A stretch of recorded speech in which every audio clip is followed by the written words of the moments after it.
ठीक है, उनकी पत्नी को लिपस्टिक लगाने और क्या कहते हैं मेरिन ड्राइव पर आइसक्रीम खाने का मौका और मोबाइल के साथ सेल्फी लेने का मौका नहीं मिलेगा गांव में। लेकिन गांव में आज भी इतनी ताकत है कि आपको भूखे मरने नहीं देगा। नमस्कार, स्वस्थ हैं? आज मेरा 7वां दिन है कोरोना पॉजिटिव हुए। फिलहाल फ्रेंडली मैच चल रहा है हमारे और कोरोना के बीच। उसकी भी कोशिश है कि थोड़ा मोहलत दे रहे हैं वो भी, हम भी उन्हें प्यार से स्वीकार कर भी रहे हैं। उनके उस उनकी जो भी उनका सवाल होता है उस सवालों का हम जवाब देते हैं।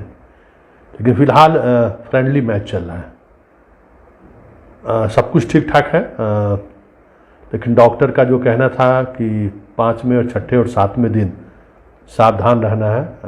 6ठे दिन कुछ परेशानी ज़रूर हुई है, लेकिन हौसला बनाए रखना है और यही हौसला हमें लगता है कि इस बीमारी से मुझे बाहर निकालेगा। ऐसे समय में हम लाइव जुड़ना नहीं चाहते थे।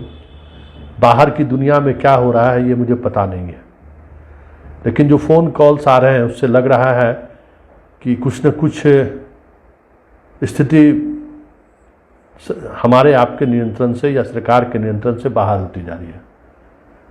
आप बेहतर बता सकते हैं। हम अखबार टीवी की दुनिया से साफ अपने आप को अलग कर लिए, इसलिए हमें जानकारी नहीं मिली। लेकिन फ़ोन कॉल्स आप लोगों के बीच से आ रहे हैं। एक बात शेयर करने के लिए हम आपसे लाइव जुटे हैं। देखिए, राजनीति में झूठ चलता है।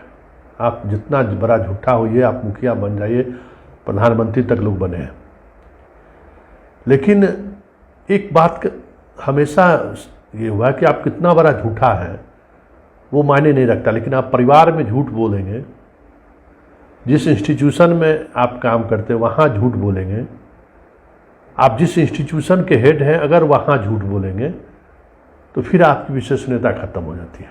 तब आप पे लोगों का भरोसा टूट जाता है। जब तक मंच पर भाषण देना है झूठ बोलने चाहिए, कोई दिक्कत नहीं, खूब झूठ बोलना चाहिए, हर कोई झूठ बोलता है।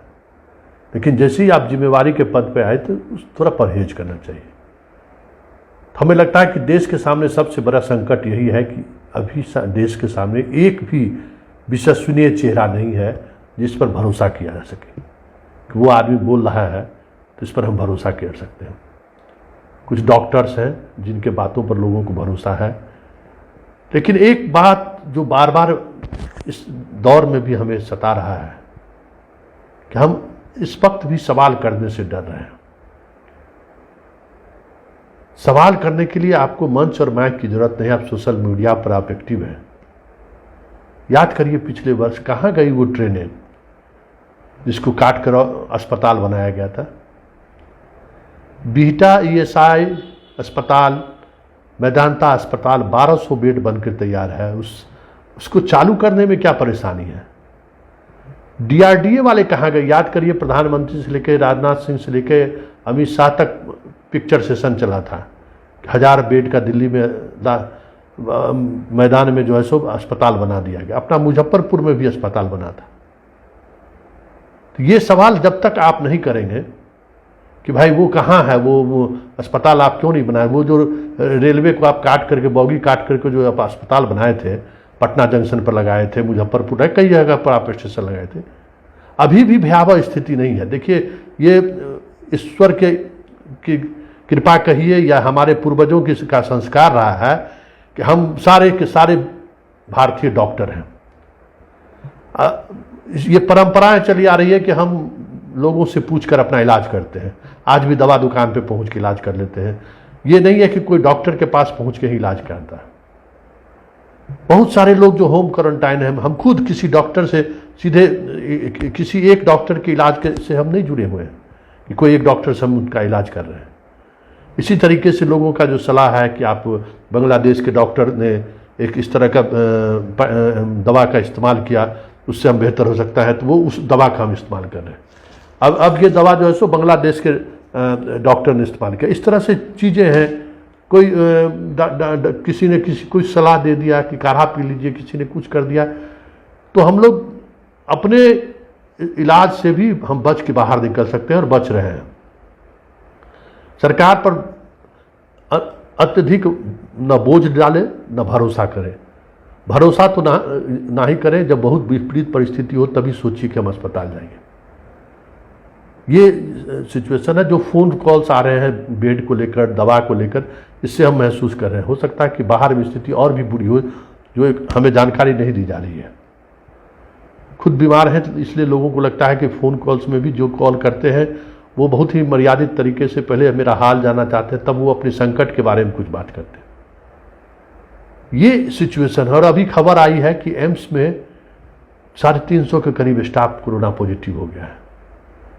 अब आप समझिए कि बिहार में अगर थोड़ी मोड़ी व्यवस्थाएं बची हुई थी तो वो एम्स में, ठीक है, उसमें वीआईपी पेशेंट का ही इलाज होता था, सामान्य पेशेंट का भी इलाज, कम से कम एम्स के जो डॉक्टर हैं उसके रिलेटिव्स का तो इलाज हो रहा था, किसी न किसी का इलाज हो रहा था। वहाँ 334 मरीज वो जो डॉक्टर्स हैं, नर्स हैं, वो बीमार पड़ गए। देखिए संकट यही है। पिछले बार क्या हुआ था, जो हमारे कोरोना वॉरियर्स हैं उनके साथ सरकार खड़ी दिख रही थी कि हम सब व्यवस्था करेंगे। इस बार भरोसा नहीं है।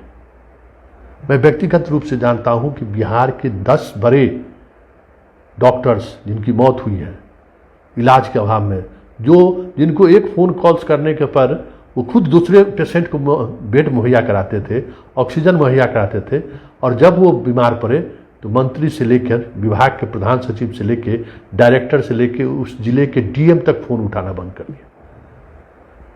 वो उसका बहुत ही बुरा मैसेज गया है। सारे डॉक्टर डर गए हैं, सारे मेडिकल स्टाफ डर गए हैं। देखिए नरेंद्र मोदी में एक बड़ी खासियत है, आप उनकी लाख आलोचना कीजिए, लेकिन एक खासियत उनके अंदर में है कि उनके पास जो फीडबैक मिलता है, जहां से भी वो फीडबैक लेते हैं, एकदम परफेक्ट 100% सही फीडबैक मिलता है उनको। ये अलग बात है कि राजनीति में उनको जो फीडबैक मिलता है उस पर उनका हुनर है तो वो 100% उस पर दे देते हैं। बाकी चीज़ों में वो हुनरमंद नहीं है तो वो फेल कर, लेकिन उनके पास परफेक्ट जानकारी रहती है।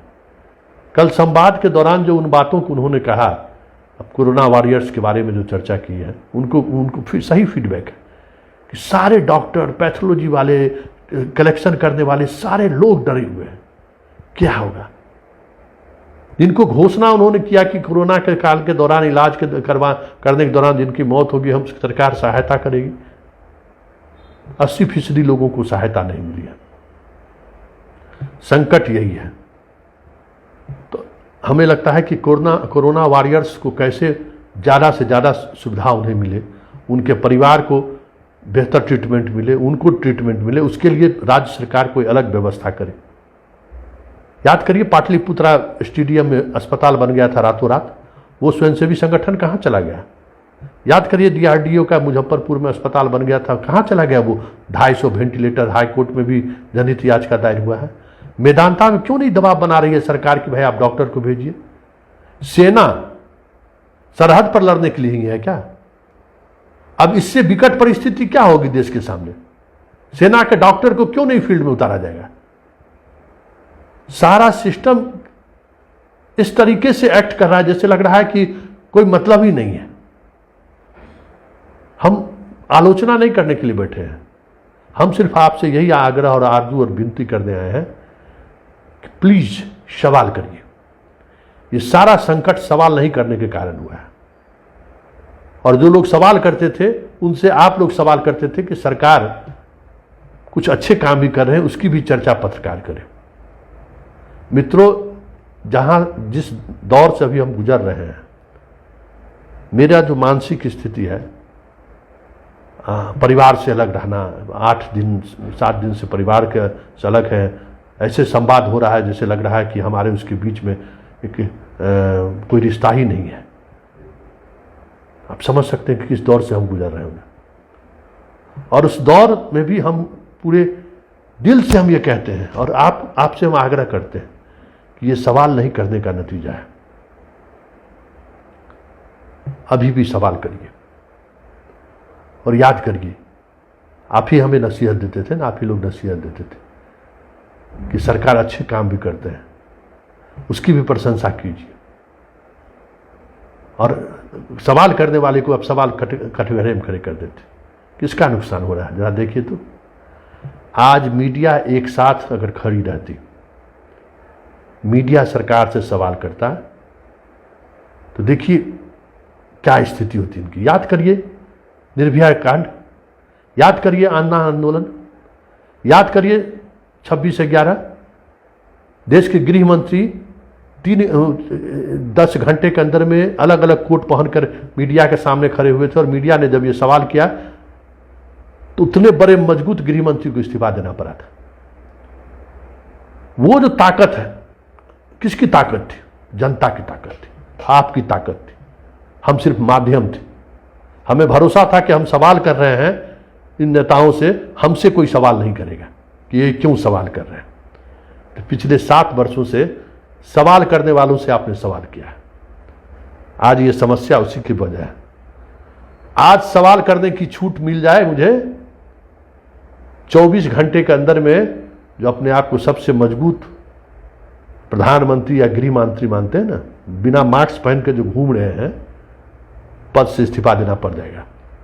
चुनाव आयोग के सामने ममता बनर्जी गिड़गिड़ा रही हैं कि आप चुनाव एक डेट में करें। आज मीडिया एक साथ खड़े होकर 1 घंटे इस पर सवाल खड़े कर दे, मध्य बंगाल के देश के अलग अलग हिस्सों में लाइव कर दे, इलेक्शन कमीशन देर रात उसको इलेक्शन रद्द करना होगा। ये ताकत है मीडिया की। आप लोगों ने इस ताकत को छीना है। वजह जो मालिक का दबाव हम लोगों पर रहता ही है। हर मीडिया हाउस में काम करने वाले लोगों पर दबाव रहता है। कांग्रेस के समय में दबाव नहीं थी, ऐसी बात नहीं है। उस समय में भी बहुत दबाव में लोग काम करते थे, लेकिन रिपोर्टर को कोई ये नहीं कहता था कि आप सवाल क्यों कर रहे हैं। आज रिपोर्टर से सवाल हो रहा है, तो अभी भी वक्त है, कुछ नहीं बिगड़ा है। हमें सवाल पूछने की आज़ादी छीन ली गई है। ठीक है, आप तो आज़ाद हैं, आप सवाल कीजिए कि वो ट्रेन कहाँ है जिसको काट कर आपने जो है सो अस्पताल बनाया था। ये सवाल तो आप कर सकते हैं ना, है? ये सवाल करिए। ठीक है, क्या नहीं है छोड़िए, जो जिस चीज को आपने दिखाया था वो कहां है, उस पर आप सवाल कर सकते हैं। इसलिए हम आपसे लाइव जुड़े हैं कि आप ये धैर्य रखने का समय है। धैर्य रखिए और इतना जानिए कि हम लोग विजय प्राप्त करेंगे कोरोना पर। इस सरकार के भरोसे कभी भारतीय ने लड़ाई नहीं लड़ी है, ये समझ लीजिए। ये सरकार हमसे स्कूल भी छीन लिया। हमारे आपके बच्चे आज सरकारी स्कूल में नहीं पढ़ रहे हैं। माहौल ऐसा कर दिया कि उसको सरकारी अस्पताल खत्म कर दिया, इलाज भी नहीं करा रही। करा क्या रहा है? क्या मिल रही है सरकार से, आप जरा बताइए। बिजली जो अभी हम पंखा का इस्तेमाल कर रहे हैं मोबाइल, उसका भी पैसा हम दे रहे हैं। सब लोग पैसा आप दे रहे हैं। सरकार, हम इस देश के नागरिक हैं, ये भी इसकी बपोती नहीं है। भारत माँ के हम संतान हैं, इसमें सरकार का कोई योगदान नहीं, किसी भी सरकार का कोई योगदान नहीं है। तो सरकार से हम पहले भी लड़ते रहे हैं। कोई भी सरकार हो, सवाल करिए। बस यही हम कहेंगे कि सवाल करिए। और इस संकट के घड़ी में हम सब लोग एकजुट होकर इससे बाहर निकलेंगे, ये मेरा भरोसा है। आज हम देख रहे थे आज़ाद हिंद फौज पे एक सीरियल अमेजन प्राइम पर है, मौका मिले तो जरा देखिए। उसमें लास्ट सीन है, बाप अपने बेटे को कहता है, आज़ादी का आंदोलन, आज़ाद हिंद फौज के वो सिपाही थे सोढ़ी, वो कह रहे हैं कि हमने तो आज़ादी दिलाई है, वो इतना महत्वपूर्ण नहीं है। जो आज़ादी आपको मिली है, उस आज़ादी को बनाए रखना सबसे बड़ी चुनौती है। हमारी पीढ़ी, आपकी पीढ़ी, हमारे बाद की पीढ़ी वाले लोग जो आज़ादी के आंदोलन में शिरकत नहीं किए हैं, उनके कंधे पर सबसे बड़ी जिम्मेवारी है कि इस देश के डेमोक्रेसी को बचा कर रखें, इस देश के मर्म को बचा कर रखें। इसलिए कोरोना पर विजय प्राप्त करेंगे। घबराइए मत, अस्पताल की तरफ मत देखिए, घर में जो बेहतर इलाज हो सकता है वो इलाज कीजिए। जो लोग कह रहे हैं करते चलिए, क्योंकि स्थिति यही है कि सरदार जी वाली बात थी ना कि सैटेलाइट नहीं उड़ रहा था, तो कोई स्कूटर इधर कर रहा है, कोई स्कूटर उधर कर रहा है, उनको अनुभव था। सैटेलाइट को उन्होंने इस तरफ से उस तरफ किया, सैटेलाइट हवा में। तो कोरोना का इलाज करने वाला जो तमाम डॉक्टर हैं सब हवा में तीर मार रहे हैं। कोई कहेगा कि ये सुई लीजिएगा तो फायदा होगा, तो 10 को तर्क दे देगा कि देखिए दवा दुकानदार को, दवा माफिया को सहयोग कर रहा है डॉक्टर। अरे जिससे भी लोगों को अगर एक आदमी बच जाए तो उसको लेने दीजिए। ये संकट है, इस संकट का भी समाधान निकलेगा मित्र, लेकिन आप हौसला बनाए रखिए, एकदम प्यार से धैर्य रख के, उत्तेजित नहीं होना है। उत्तेजना में हमेशा गलती होती है, इसलिए एकदम धैर्य से समझदारी से काम लेना है। कोशिश करिए अस्पताल जाने की स्थिति नहीं हो। और बहुत कुछ ऐसा है जो बिना अस्पताल गए हुए भी आप घर में रिकवरी कर सकते हो। हमारी तबीयत ठीक है, हम आपसे सीधे लाइव बात कर रहे हैं, तबीयत ठीक है, कंफर्ट स्थिति में है। हमें लगता है कि 2-3 दिन में इससे और बेहतर स्थिति में हम होंगे। कोरोना ने हमें बहुत कुछ सिखाया है, ये समझ जाइए, ये बहुत कुछ दे के जाएगा आपको। हम लोग जिस तरीके से गांव छोड़कर शहर आए, गांव की क्या महत्ता है, जरा इन चीज़ों को समझना चाहिए। और जो ये इकोनॉमिक्स है ना, जरा इनसे बच के रहिए। हमारे जो मजदूर भाई हैं जो भाग के आ रहे हैं, अभी गांव में गेहूं की कटनी चल रही है, उनको रोजगार, हाँ ठीक है, उनकी पत्नी को लिपस्टिक लगाने और क्या कहते हैं मेरिन ड्राइव पर आइसक्रीम खाने का मौका और मोबाइल के साथ सेल्फी लेने का मौका नहीं मिलेगा गांव में। लेकिन गांव में आज भी इतनी ताकत है कि आपको भूखे मरने नहीं देगा, ये ताकत है। इसलिए हम मित्र थोड़ा परेशान हैं, आप भी परेशान हैं, कोई बचेगा नहीं, ये भी तय मानिए कि इस बार के कोरोना में किसी को बचना नहीं है। हर कोई कोरोना से इफेक्ट हो पड़ेगा ही, चाहे जैसे इफेक्ट पड़े उनको। इसलिए ऐसे समय में धैर्य रखने की जरूरत है। और हमें लगता है कि हम लोग बहुत ही धैर्यवान हैं। हम लोगों की इतना धैर्य दुनिया में किसी दूसरे कंट्री के लोगों को नहीं होगा। आंखों के सामने में सब कुछ लूट रहा है, फिर भी हम धैर्य रखे हुए, एक कम बड़ी चुनौती नहीं है। दूसरा देश रहता जहां ऑक्सीजन के अभाव में लोग मर रहे हैं, तो क्या सोचते हैं आप? लोग इसी तरीके से खामोश होकर घर में बैठे रहते।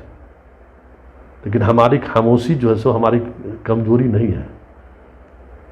बरसों बरस के इतिहास से हम लोगों ने सबक लिया है, ठीक है ना।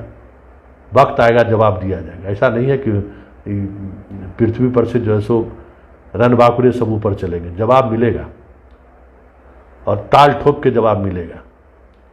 ये जो बैठ के जो सियासतदान वाले सब जो सियासत कर रहे हैं ना, उनको भी जवाब मिलेगा।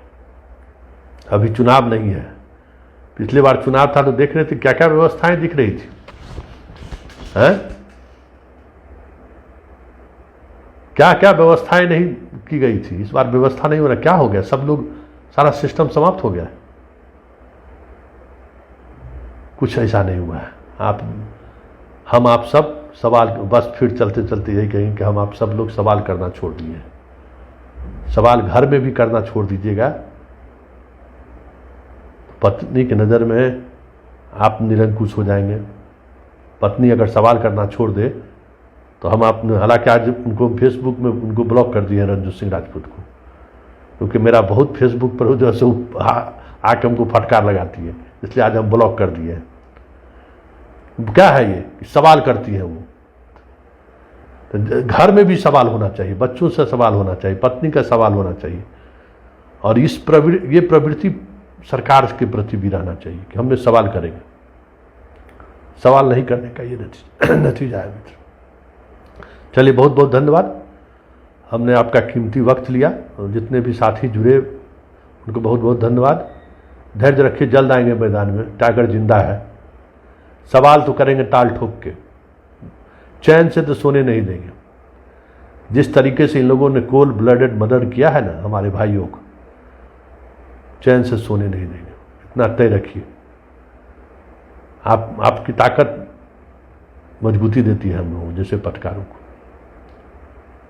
सवाल करेंगे और अपने तरीके से सवाल करेंगे, लेकिन अगर आप लोग सवाल में सुर मिला दीजिए तो फिर देखिए कि 74 और 89 का से भी बड़ा वेग इस देश में नहीं आ गया, तो फिर हमें कहिएगा। बस जैसे है ना, ताल से ताल मिला दो, सवाल से सवाल मिला दो। चलिए, धन्यवाद, नमस्कार, थैंक यू।